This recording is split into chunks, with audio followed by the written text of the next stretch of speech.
কিছুদিন দেখা সাক্ষাতের পর এখন ইন্দুও বাসুকে ভালোবাসতে শুরু করেছিল। তারা দুজনে এখন বিয়েও করতে চলেছিল, কিন্তু গ্রামের নিয়মের কথা শুনে গ্রামবাসীরা যখন তাদের দুজনকে আলাদা করে দেয়, তারপর থেকে তাদের সামনে পালিয়ে গিয়ে বিয়ে করা ছাড়া আর কোনো পথ খোলা ছিল না। কিন্তু যেদিন রাতে তারা এই সিদ্ধান্ত নিয়েছিল, তার পরের দিনে ইন্দুর ভাইরা বাসু আর ইন্দুকে একসাথে দেখে ফেলে এবং তারা বাসুকে সেখান থেকে তুলে জঙ্গলে নিয়ে যায়। অন্যদিকে ইন্দুও তার ভাইদের চোখে ধুলো দিয়ে নিজের প্রাণ বাঁচাতে জঙ্গলে পালিয়ে যায় এবং তার ভাইরাও তার পিছু ধাওয়া করে। ইন্দু বেশি দূর পালাতে পারে না। এক জায়গায় পৌঁছানোর পর ইন্দুর ভাইরা তাকে ঘিরে ধরে। বেচারি ইন্দু তাদের সামনে হাত জোর করে মিনতি করতে থাকে, আমাকে বাসুর কাছে যেতে দাও, আমি ওকে ছাড়া বাঁচবো না। কিন্তু সৌভাগ্যবশত সেই সময় সেখানে ইন্দুর সেই ভাইটি ছিল না যে তাদের ভালোবাসার একেবারে বিরুদ্ধে ছিল।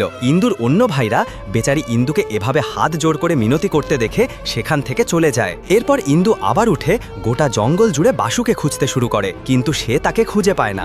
অবশেষে যখন সে হার মেনে এক জায়গায় বসে পড়েছিল, ঠিক তখনই পাতার নিচ থেকে বাসুর হাতটি তার চোখে পড়ে।